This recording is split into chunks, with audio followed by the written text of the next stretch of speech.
So real talk, you can definitely tell that this is Friday. I'm recording on a Friday because I almost pressed record and completely started doing this whole thing without my microphone in front of me or without my headphones on. So yeah, this is going to be good. And honestly, I think I'm recording on a Friday. This is a solo cast that's part of our mini series and Don't Cut Your Own Bangs, Put Down the Panic, a gentler and kinder guide to stress. I think sometimes when you're not all zippy, full of energy, that's the time to have the kind of conversation we're going to have. Because one, it's just probably more grounded and lived experience. It's more lived in. It's less conceptual. It's less in hindsight. It's more like, we're here. And so let's go. Let's go. Welcome. Welcome back to Don't Cut Your Own Bangs. If you haven't caught on, this is a solo cast. And I've got my tea, I've got my water. You can't see, but I've got my candles lit, right? The vibes are right to talk about what we are going to talk about today. In this episode of Put Down the Panic, a Kinder Guide to Stress, we are going to talk about what happens when the weight of the invisible load that we are shouldering and carrying finally catches up with us. Burnout. And burnout doesn't arrive like a thunderstorm. It doesn't just plop in our laps all of the sudden. It sneaks in quietly. And then before you know it, suddenly you have hit a wall and you think to yourself, how in the heck did I get here? And this is truly, I think, the mental space that many, if not most of the clients that come to see me for therapy arrive at before they schedule their first session is everything on paper is fine. Why do I feel like I'm low level drowning every day or just barely keeping my head above water? This is what we're going to talk about. So we're going to walk through in today's episode how to recognize the signs early, how to name what's happening before it gets worse, and then gentle, ever more gentle steps to help you rebuild and replenish your energy from the inside out. These are going to be small, simple, actionable 1-degree shifts, right? Burnout is heavy. And so if the solution is equally heavy, then the likelihood of us taking it on or even feeling like we have the capacity to give ourselves some relief is going to feel impossible. We don't want to do that. That's not helpful. That's not productive. That's not what I need. So the name of this episode is lovingly titled, I Hit the Wall. Now, how do I climb back? This is your map for recognizing the signs, rebuilding your energy, and taking one small step today to give yourself the love and support you need. Sip. So here are the 3 key tenets that we are going to focus on today. We're going to recognize the early warning signs of burnout, noticing when pushing through is no longer serving you. We're going to rebuild energy from the inside out, shifting from quick fixes to more sustainable practices, and then create small daily anchors of care. And we'll talk more about what that actually looks like. But there are simple, doable ways to support yourself without feeling guilt. And I'm also going to clarify what guilt is and what guilt is not. This is a theme that's been popping up in my algorithm, that's been popping up in conversations. I was just interviewed by Tiffany Souter on her podcast, The Life of And guilt is a topic that's either coming up in therapy or other conversations and also the interwebs through the algorithm. So I think it's important that we really clarify that because I do think misplaced guilt is also another sneaky component that brings upon burnout. So let's start with recognizing the warning signs. The language I like to use for recognizing if you may or may not be in burnout is noticing and paying attention to when pushing through your to-do list, tacking more on, adding more caffeine, creating more structure, the need for more regiment, more control, the self-talk is getting harder, the fatigue is getting heavier. How can you walk the cat back and notice, have I hit the wall? And being able to get some clarity on, have I hit the wall or is this something else? Defining what hitting the wall can look like. It can be physical exhaustion, brain fog, irritability, also complete loss of the joie de vivre, the joy of life. The little things that normally bring you joy aren't. For me, I'll just give you some personal examples. For me, I'm more irritable in my capacity for patience with just the little stumbling blocks of daily life. In my case, it typically involves two children under the age of 4. This morning, the negotiation process of getting the seams of the sock right on my daughter's feet before she put her boots on. Today, I had all the capacity in the world. Now, not so long ago, I had hit the wall. I was in burnout. Luckily, thankfully, I have been through this process enough where I recognized it in the really, really early stages to where I would say on the bell curve, I was definitely on the light, low end, but I was definitely in burnout. And because I was able to identify it sooner, because I was able to recognize it, I was able to give myself what I needed. And I'll also talk through what that was. But I was able to give myself what I needed in a way that helped me. And I wish I could quantify it more specifically, but without getting prescriptive, I would say within less than a week, I wasn't in that place anymore. And each day, and it wasn't like it took a solid week of hard effort. It wasn't like that at all. It was just like a day crescendo or like a song fading out in a movie. It was a gentle decrease in the pressure. But being able to recognize it was actually really empowering. My lack of patience or the frustration of the moment may be a level 2, but I'm experiencing it as like a level 10. I'll raise my voice sooner, which that's a really key indication for me because this is the way that I'm talking into this microphone and talking to you. This is my register. This is my tone. This isn't like a podcast NPR affect of my voice. This is my volume. And so when I raise my voice, particularly when I raise my voice out of frustration or even anger, that is very much not like me. That's a really strong indication too. I'm more irritable on the road. I'm more critical of other people. And again, like my baseline mode is pretty compassionate, pretty understanding. I like giving people the benefit of the doubt because it's just more comfortable within my own little body. And when I start to feel that prickly, agitated, sort of crinkly tissue paper in my gut feeling moving through the world, particularly with the people that I love most, that's a very strong indication that a wall has been hit and I am there. I am Humpty Dumpty. And brain fog. Now, I have heard, particularly as conversations about for women of perimenopause or even menopause and some of the symptoms that can accompany that, brain fog is one. But I would say brain fog is also a function of burnout. You're functioning through this low level exhaustion. And I say low level exhaustion because sleep deprivation, exhaustion, fatigue, ennui, that may not always be an indication of burnout. When burnout is present, that is also always present. So sometimes when you're thinking, trying to self-assess, am I there? Or maybe is someone I love there? It may not be one thing. You're allowed to feel irritated from time to time. That doesn't mean there's burnout. You also may just be tired. And that doesn't inherently mean burnout. But it's like where there's smoke, there's fire. And so these examples that I'm offering, particularly when they become cumulative, particularly when they're cumulative over time, where there's smoke, there's fire. And when you start experiencing more than one of these more persistently or consistently over time, we're probably talking about burnout. Another is loss of joy. For me, when I was recently in that early stage of burnout, one of the things that I love doing that I talk about virtually every single podcast is journaling and even meditation.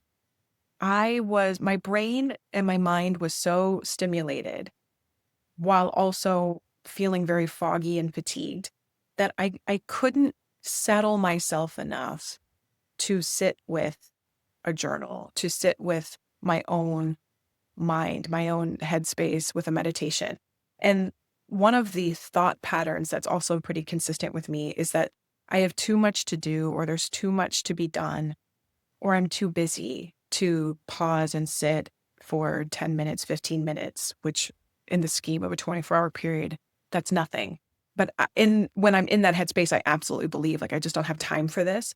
That's a very key indication. The things that normally bring me joy and fill me up, I either don't think I have time for, I don't believe will be helpful or effective. I just don't believe in them anymore, which is ridiculous. But that's not the truth with a capital T. That's what I'm feeling, experiencing, and saying to myself when I'm navigating burnout. And also my walks. So I have been walking every day, sometimes 10,000 steps, sometimes not 10,000 steps, sometimes with a rucksack, sometimes not. But my walks give me joy. And when I was navigating burnout, the walk was something else to get through. That was another commitment that wasn't inherently bad that I was doing it that way, but the way I was thinking and feeling about the walk was, again, another indication that something else, something bigger might be going on. So what I want to do next, so let's say you've heard these examples, you see yourself in them, and you're raising your head silently or literally thinking, oh shit, okay, I'm in it, or I am in this a lot more than I realize. Maybe you're not in it right now. The very next thing to do, once you have that sense of recognition and you see yourself in this process, breathe and normalize it. Normalize this. You are not lazy. You are not failing. You're not doing anything wrong. And also taking the pressure off, nothing wrong is happening. So much of the function of this particular experience, which happens to be burnout, is a function of the mind. It's a function of thinking. You can feel like everything is on fire while you're sitting on a bench looking at a lovely view. Burnout can rob you, and often does rob you of the present moment because your mind is so active. But it's active. It's like your mind is racing while you're in a fog on a dock that's rocking. You just feel unsteady, ungrounded. You can't see very clearly. Your thoughts are racing, but also you're okay too. It's all of that happening at once. But normalizing, this is the experience I'm having. Oh, that's what this is. And it's not a diagnosis. It's not a character flaw. It's not a failing or a failure. But now that you can name it, now that you can see it, now you have something you can do with it. You don't have to stay stuck in the confusion of the ick. There's now a recognition of, oh, I know what this is. So normalizing it can also be naming it. I'm experiencing, and I want to add, this is very important too. Not that I have burnout. I'm experiencing burnout. I'm navigating burnout. I'm moving through burnout. I like using that type of language because it's impermanent. It's an impermanent state of being. It is not a character trait. And it's not, again, it's not a diagnosis. It's an experience that you move through. And knowing that it's an experience, that you're in line for a roller coaster, you get on the ride, it may not feel good, but eventually the ride will stop. And that is absolutely when you're able to identify and recognize and name the experience of burnout. Oh, I'm on a ride. And now I just need to figure out, okay, when the ride stops, what can I do to stabilize myself a little bit? What I'd love to invite you to do is, whether you find yourself in that state now, or maybe you've recently, or maybe this is the first you've ever heard of this, is just consider and asking yourself, have you noticed any of these sensations, any of these experiences within your own life recently? And if the answer is yes, that's okay. If the answer is no, that's okay. It's all okay. Let's say you've seen it, you've identified it, you recognize it, and you're in it. Now, what do? How do you climb back, right? The wall has been hit. Now, what do I do? These are, I'm going to say, firm, loving statements. They're not commands. They're not orders. It's gentle, but it's important to know that we have to go back to the basics. And by the basics, I mean the hierarchy of needs. First key point, rest is no longer optional. Rest is not optional. I had a client yesterday, actually, who, when I asked her about her quality of sleep, because she was experiencing a lot of the things that I mentioned, and all for different reasons, secondary grief, people she loved going through an incredibly hard time, the pressure she was experiencing at work really piling on. And the more out of control and helpless she felt she could be to support the people she loved having a really hard time, she also happened to notice some other things coming up, working until very, very late at night. And that also leading to less than desirable behaviors with how she related to food and movement, right? It's this trickling effect that one behavior leads to another behavior leads to another. And then it just starts to swirl and lead you to a not feeling good place. But when I asked about quality of sleep, there was this, well, I think I'm sleeping okay. Like, I mean, I think I'm sleeping well. I'm getting sometimes 6 hours sleep, but maybe more like 5 hours sleep. And sometimes that happens, right? Sometimes you've got a lot on your plate. This isn't about a rule to live your life by, but this is if you have identified clearly that I am in burnout, rest, true rest is not negotiable while you're in the recovery process. It would be just like if you had an injury, right? You fractured something. The cast is not negotiable unless you want to re-break it. And navigating burnout, the first thing that you have to help reset is your relationship with rest, your relationship with sleep. And that may be easier said than done. And that might be enough of a task on its own. Like, I'm going to list some other things, but when you hear this, particularly if you're in it and way in it, that may be the only thing you have the capacity to look at, because things may need to move in life in order for rest to be supported. So if that's the case, great. But rest is no longer optional. It is essential. It's not negotiable. It is essential. Essential. And nourishment beyond food. So that's the next tier in the hierarchy of needs. I'm going to assume you're eating. Is it really sustaining? Is it fulfilling? Is it nourishing? But that's neither here nor there. You know your body. You know your taste buds. What I also know about myself is when I have been functioning and over-functioning through burnout, or I'm on my way to burnout, oh God, almost always too, if I'm like really hyper-focused in my computer, my brain can get really caught up in the task that I'm doing, where I will miss my body's cues on things like hunger and feeling hydrated or not, needing to go to the bathroom. Sometimes I don't realize I need to go until, to quote Bluey, I'm busting.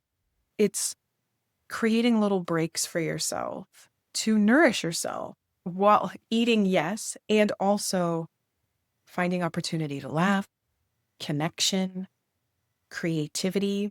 For me, sometimes it'll just be like grabbing a pen and sketching. There are so many accounts actually on Instagram and TikTok where it's like a 5-minute flower is one that I follow.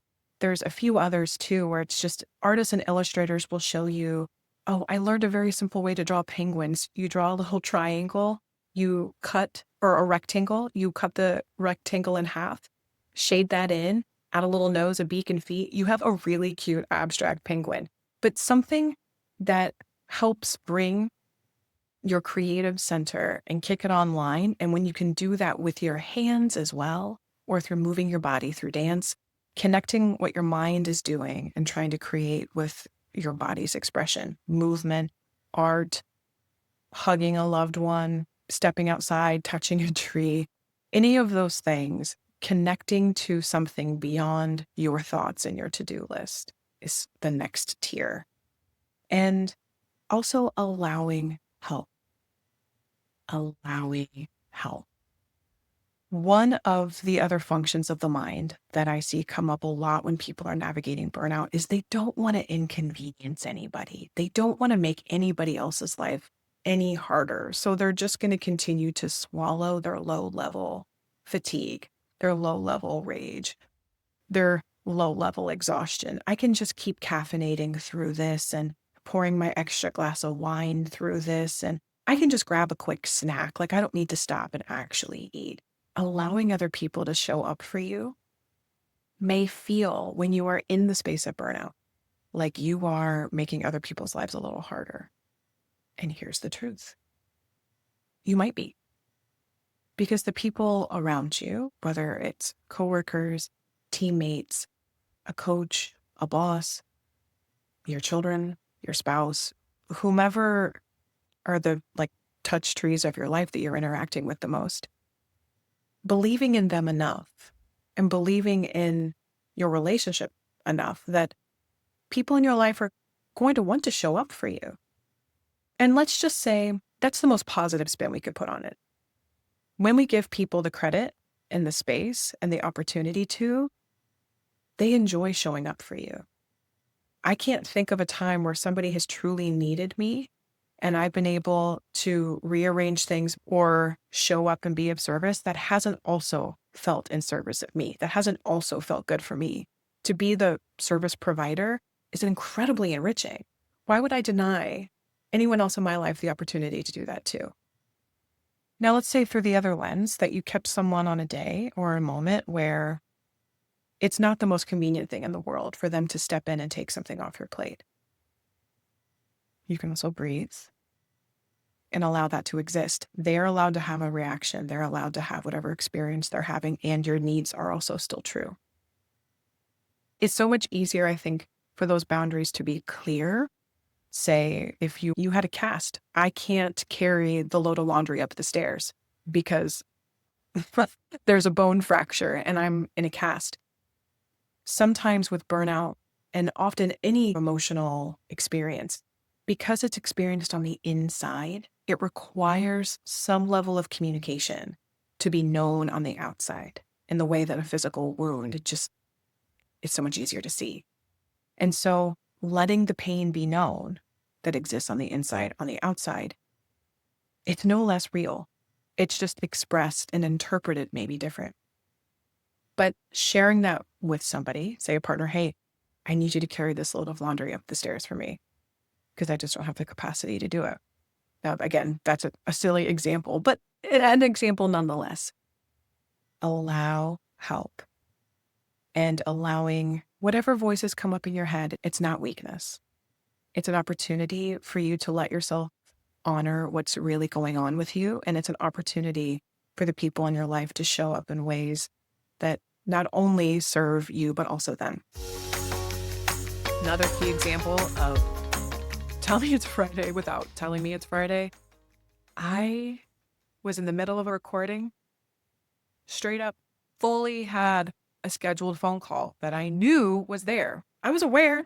I knew it was there. I just thought it was a different hour than it was. And had to pause halfway in this recording and now picking back up where I left off. So yeah, it's Friday, folks.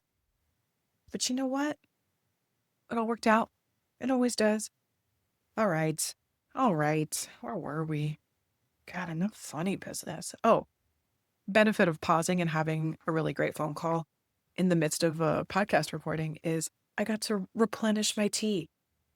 By the way, let me share my new favorite tea recipe.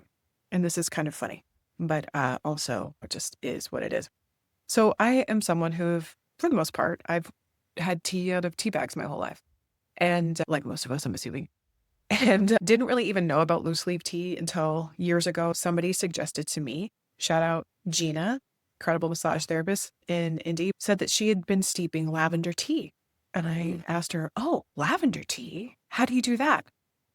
You buy lavender buds and you get some hot water and put the two together. It's just so funny to me that I have been drinking rose tea, lavender tea, and it's just rose petals or lavender buds. I get organic, but fully just buy rose petals in bulk or buy or lavender buds in bulk, steep it, add a little bit of honey. Oh, it's delightful. A little tea sip. So where we last left, recognizing that you're in burnout, recognizing that honoring rest and prioritizing rest is no longer an option, not for a while. It has to be the priority. Being gentle and kind, connecting with laughter, connecting with people, connecting with friendship, giving yourself that space to potentially be creative and allow people to show up and help you. When you identify that you are in burnout or you have hit that wall, this is where recognition becomes a turning point, not an indication of a fault or failing. that I think sometimes working in a helping profession and as someone who has consumed a lot of self-help over the years, there can be sometimes getting lost in the work of self-development. What is the point? And I would say that this is the point. When you can see yourself in a process, you're then out of the process because you can't be completely aware and in at the same time. So once you recognize, oh, I'm in burnout, you now have access to a fork in the road. I'm splitting my fingers like the fork in the road. I can either keep doing the same thing and will likely yield the same results, or will intensify the discomfort that I'm in. But with this new sense of recognition, I have an opportunity to redirect and try something new. And so that recognition, that awareness, and that work is creating an opportunity for you. Let's talk about anchors of energy. An anchor helps you create some stability in a time that may otherwise feel turbulent. The currents of life are going to continue to have their demands, but the anchor keeps you rooted in yourself. So you're not anchoring in a system, you're not anchoring in a role, you're not anchoring in a to-do list or an obligation. You're anchoring into yourself in this new, or I would say renewed sense of commitment to honoring the truth of what your body has been trying to tell you. You're going to re-anchor in this sense of awareness and honor it. For example, a walk outside. Now I know when you are in the midst of something hard and heavy, you're like, a walk? You want me to walk? Yes. Yes, I want you to walk. And I would even venture to say, commit to the walk regardless of the weather. As I have continued to do that over the last couple of years, I remember the first time I was out on a walk. It was a couple of years ago. I think I was between babies. It was before Luke, but after Logan. I was on a walk and an unexpected scattered shower came and I just started getting dumped on. And I started calling people in a panic, hoping that someone would be available to pick me up. And I ended up getting hold of a friend who at the time was an ultra marathon runner. Like, that's an insane hobby, but like good for her. But she was an ultra marathon runner. They have to train for these ultra marathons in all kinds of crazy conditions because the training schedule doesn't change because the weather changed. You just train through it. That has not always been my personality.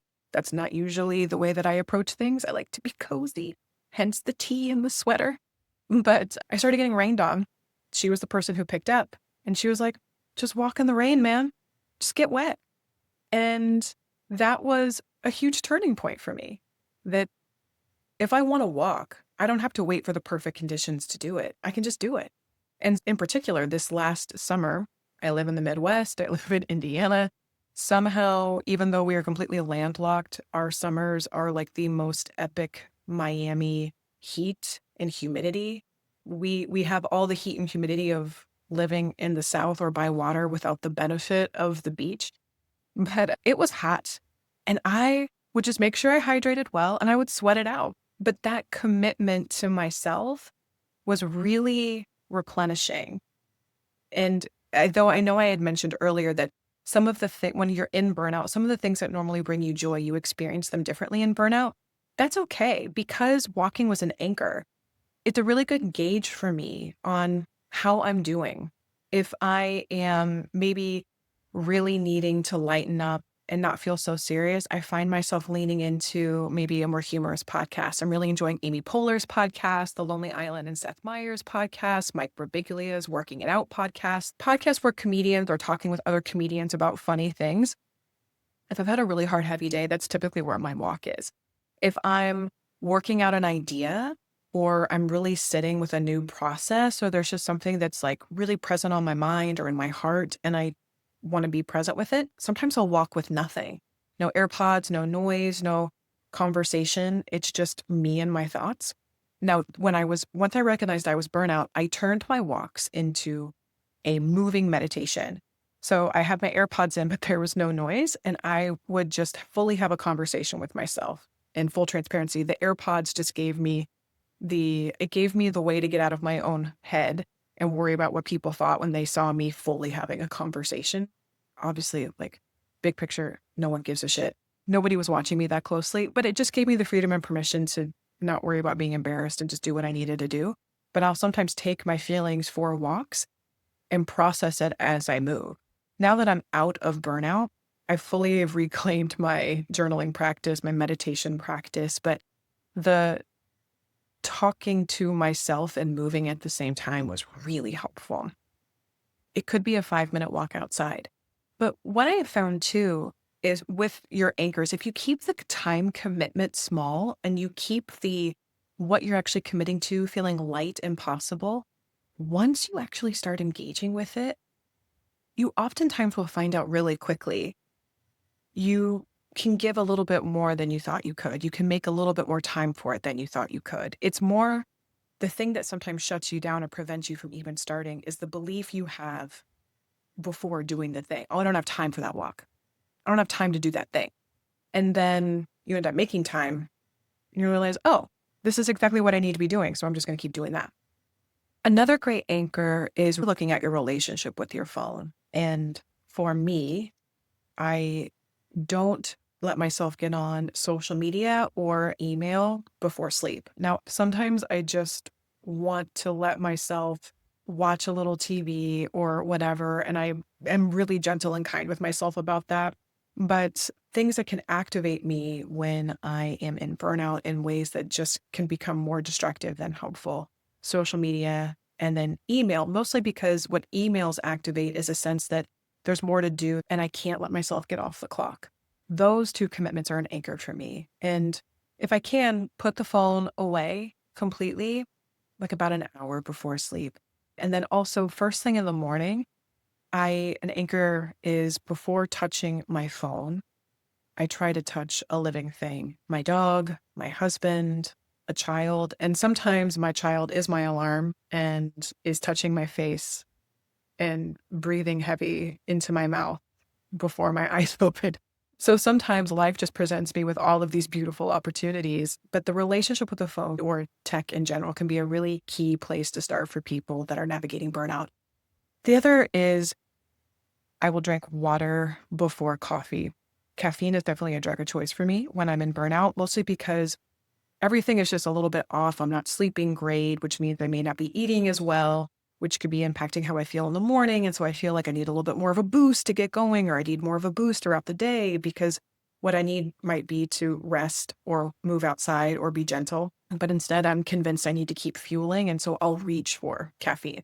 An anchor is I will squeeze half a lemon in my water, maybe add a little pinch of pink Himalayan sea salt, and I will drink it all before I have my coffee. So I'm not telling myself I can't have the thing that I love, which is coffee, but I'll hydrate well before I lean into that. And usually that results in me drinking less coffee. I'll even take that sometimes a step further and I'll limit myself to one, maybe even 1.5 cups of coffee, and then I'll switch to something else. And even this last most recent time that I was in burnout, I just for maybe about 5 days, I just drank matcha tea in the morning. It was just something I was playing around with. The other element that can be helpful to keep in mind is it's your commitment to you and it's led by your own needs. And no one knows you better than you. These are suggestions to get the creative wheels turning, but let it be personal to you. And what matters is it feels like something you can commit to, not something you're punishing yourself with. A big reason why I don't tell myself I can't have coffee is because as soon as I tell myself I have to eliminate something, I immediately want to rebel. It's just like this internal childish response. I'm not going to judge myself for it. I'm just going to honor it and know that it's there, but I'll hydrate well first. Another is finding where I need to be saying no in my life. And that can take the form of rescheduling something, canceling something, not making myself available. The no doesn't always have to be harsh, cut off. But what it does is it gives me an opportunity to create a barrier between my energy reserve and my energy output. Sometimes our anxieties or our stresses and our worries, they come up because when we feel discomfort in the moment, there's a part of us that worries, is it going to be like this forever? If I say no to this one thing, if I push back in this one way, if I cancel this plan, will I lose the opportunity forever? No. Burnout is temporary. Healing is a process, and this won't last forever, but it will continue if we don't honor it. Let's wrap it up. Let's bring back everything we've shared so far. Burnout does not mean that you failed. It is your body really trying to call you back to yourself and call to your attention. Hey, we need something different. we need to do something different. We need support now. This week, I would invite you to look for one anchor that you can commit to. I invite you to find something that is kind, something that feels doable, and notice how it feels when you do this for yourself, even just a little bit. And if you're willing, share it with me. Let me know how this goes, how this content landed on you, questions you have or experiences you have as a result of this conversation. You can email me at danielle@danielleireland.com, subject line bangs. I want to know, what's your anchor? How's it working for you?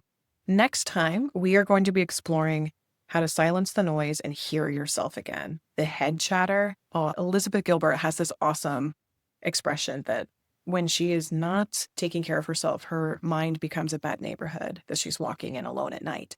And I want you to feel safe in your own mind. We all deserve that because we are the only company we keep ultimately at the end of the day. It's us carrying us around everywhere we go. So we're going to silence the noise and help hear ourselves again. That'll be coming up in episode 3 of our mini series. And I am so glad that you were here, that you took the time with me. You took this time for yourself.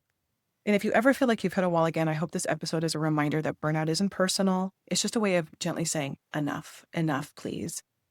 Recovery doesn't have to be dramatic, hard, or scary. It can be gentle, one shift at a time. And sometimes it starts by taking a little something off your plate, letting yourself rest, even if guilt comes up and, yes, guilt. Yes, guilt. Let's talk about guilt briefly as we wrap up, because this is key and important. Guilt is often used when we feel discomfort, the discomfort of change, the discomfort of taking my conflict that I'm feeling on the inside and taking it external and seeing other people grapple with this new information, or even seeing people take in this new information and needing time to digest it. That discourse, that doubt, that space, that newness of change can bring up a lot of feelings. It can stir up a lot of feelings. But that is not guilt. What we actually mean when we say guilt is my behavior didn't reflect the way I want to be in the world. I stepped outside of who I know myself to be. I believe it's Dr. Becky who said guilt is when I step outside of my values and I betray my own values. And the feeling I have as a result of that is my behavior didn't match who I want to be. And so now I have something to reflect on and maybe even something to repair. Making space for yourself in the world, establishing a healthy no, taking something off your plate so that you can replenish and heal, that is not guilt. It may be discomfort of some kind, and that's okay, but this isn't guilt. This isn't guilt. I'm glad that I remembered that right at the very end. That's a way to end. Thank you for being here. Your time, your attention mean the world to me. If you want to pick up a copy of the Treasure Journal, it's a great way to support all the work that we talked about here in the solo cast. It's linked in the show notes. It's a 7-part guided journal that a lot of the processes I took from my therapy practice and put it in journal form. There's also lots of blank pages at the end for you to use. And if you have littles in your life or littles that are adjacent to you who are struggling to hold big feelings, there's also Wrestling a Walrus, a children's book that I have written for that very thing. It's for little people with big feelings, but let's be honest, it's also for the big people with their big feelings. I wrote it for my kids. I'm using air quotes, but also in reality, I wrote it for me too. It's great for adults and the inner child in all of us, as well as the littles that we're raising into hopefully thriving humans in the world. Those resources are all linked for you in the show notes. Thank you for being here. Remember to rate, review, and subscribe. It helps the podcast grow. It makes a big difference. And I hope that you continue to have an incredible day. And we'll catch you next time.